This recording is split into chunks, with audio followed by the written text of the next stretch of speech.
This is part 2 out of 7 on the Republican primary debate. This section is going to be on Marco Rubio. Marco Rubio is a flip-flopper, a backflipper, and a warmonger, and he lies about his position on immigration. He's a giant Obama basher. He's a terrorism promoter. And he's a communist. Now, why do I say he's a communist?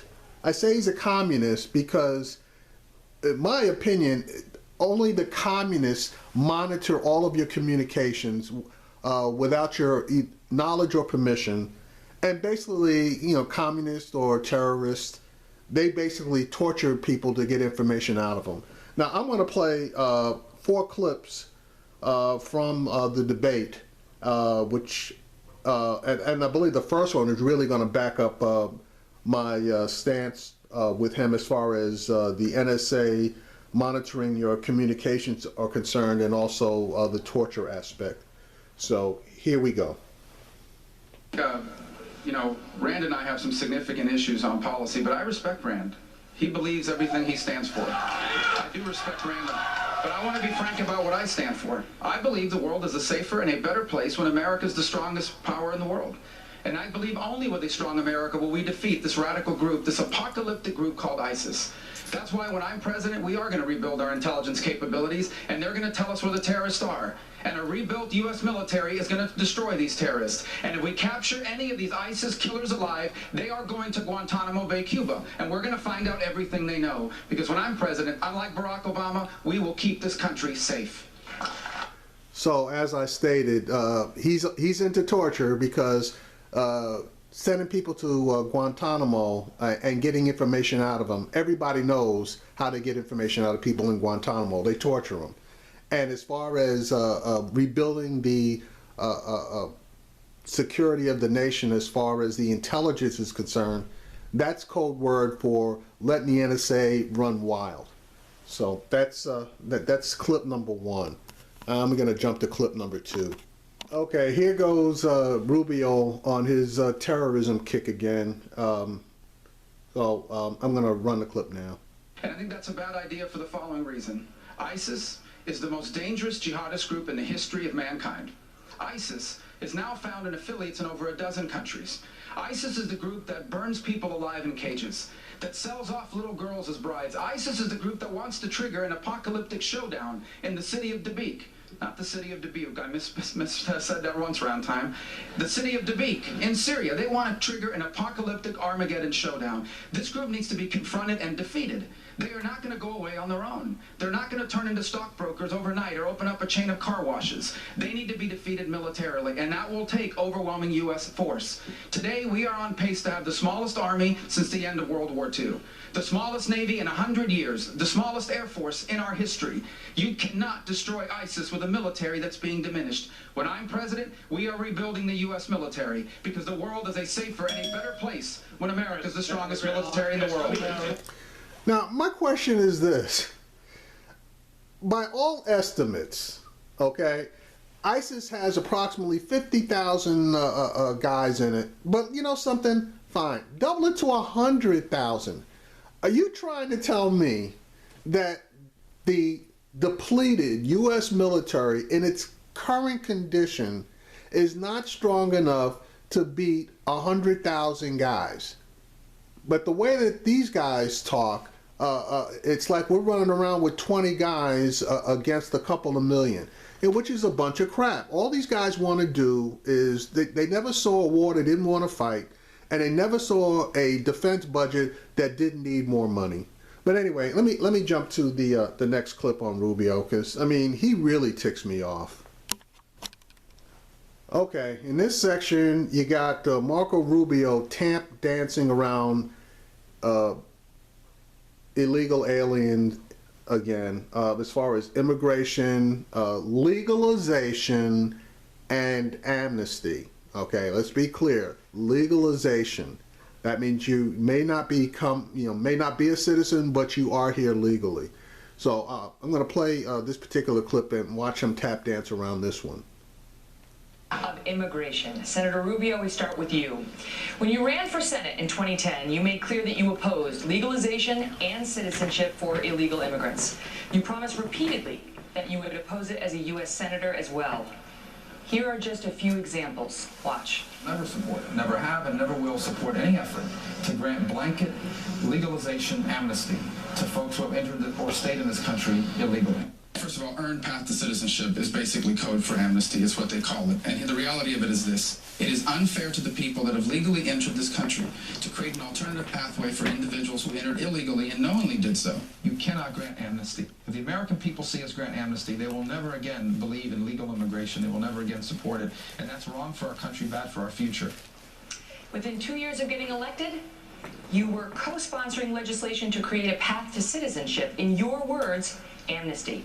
Haven't you already proven that you cannot be trusted on this issue? No, because if you look at the quote, and it's very specific, and it says blanket amnesty. I do not support blanket But you went amnesty. on I do not support amnesty. You said more than that, sir. No, I said I do not support blanket You said legalization. earned path to citizenship is basically code for amnesty. You It was. supported earned path to It citizenship. absolutely has been. And at the time and the context of that was in 2009 and 2010, where the last effort for legalization was an effort done in the Senate. It was an effort led by several people that provided almost an instant path with very little obstacles moving forward. What I've always said is this issue does need to be solved. They've been talking about this issue for 30 years, and nothing ever happens. And I'm going to tell you exactly how we're going to deal with it when I am president. Number one, we're going to keep ISIS out of America. If we don't know who you are or why you're coming, you will not get into the United States. Number two, we are going to enforce our immigration laws. I am the son and the grandson of immigrants, and I know that securing our borders is not anti-immigrant, and we will do it.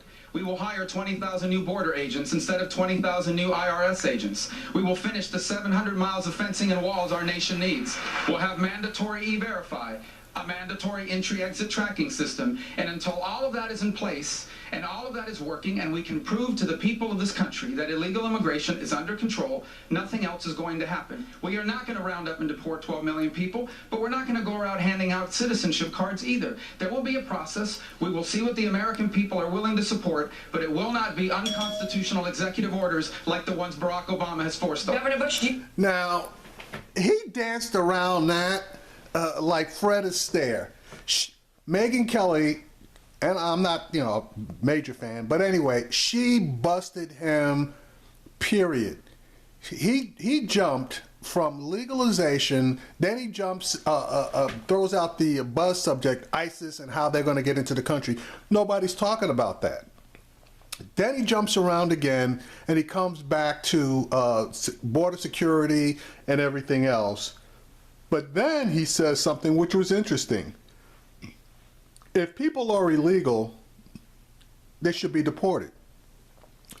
If he says that we're not going to deport the people, that basically means that he's allowing them to stay. And if he's allowing them to stay, that means that they are quasi-legal.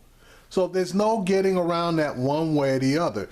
Either they're legally here or they're not legally here. There's no in between. So either he's for enforcing the laws or not enforcing the laws. But anyway, let's jump to the last clip that I have on him. Now, this part pretty much scares me as much as Rubio's warmongering. So, and it's regarding religious liberty. So I'm going to play this clip, and you make up your own mind, but some of the things that he scares me regarding him being led by this and that kind of bugs me. Rubio, during the last debate, you said Governor Christie had changed his position and his mind on gun control, on Common Core, and backing President Obama's nomination of Sotomayor to the Supreme Court. He said you're wrong on the facts and you can't, quote, slime your way to the White House. I assume in the last 2 weeks you've done some fact-checking. Do you want to take anything back? Yeah, I would encourage people to go on my website, marcorubio.com, and we'll put all the facts up there so people can see it for themselves. But you just asked a very fundamental question about the role of faith in our country, and I think this is an important question. I think if you do not understand that our Judeo-Christian values are one of the reasons why America is such a special country, you don't understand our history. You see, why are we one of the most generous people in the world? No, the most generous people in the world. Why do Americans contribute millions of dollars to charity? It is not because of the tax write-off. It is because in this nation, We are influenced by Judeo-Christian values that teach us to care for the less fortunate, to reach out to the needy, to love our neighbor. This is what's made our nation so special. And you should hope that our next president is someone that is influenced by their faith. Because if your faith causes you to care for the less fortunate, it is something you want to see in your public figures. And when I'm president, I can tell you this, my faith will not just influence the way I'll govern as president, it will influence the way I live my life. Because in the end, my goal is not simply to live on this earth for 80 years, but to live in eternity with my Creator. And I will always allow my faith to influence everything I do.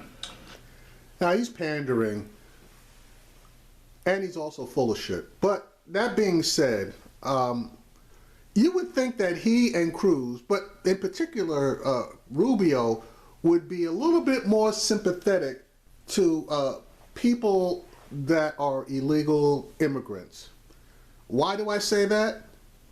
Because his mom and his dad were able to leave Cuba to come to the United States and be admitted legally under the Wet Foot, Dry Foot Act, which allows any person from Cuba, if they can make it to the United States and set 1 foot on U.S. soil, to be legal entrance into this country. So, you know, that's Ted Cruz. Anyway, I'm going to stop the commentary here, and I'm going to pick up the next clip with Ben Carson.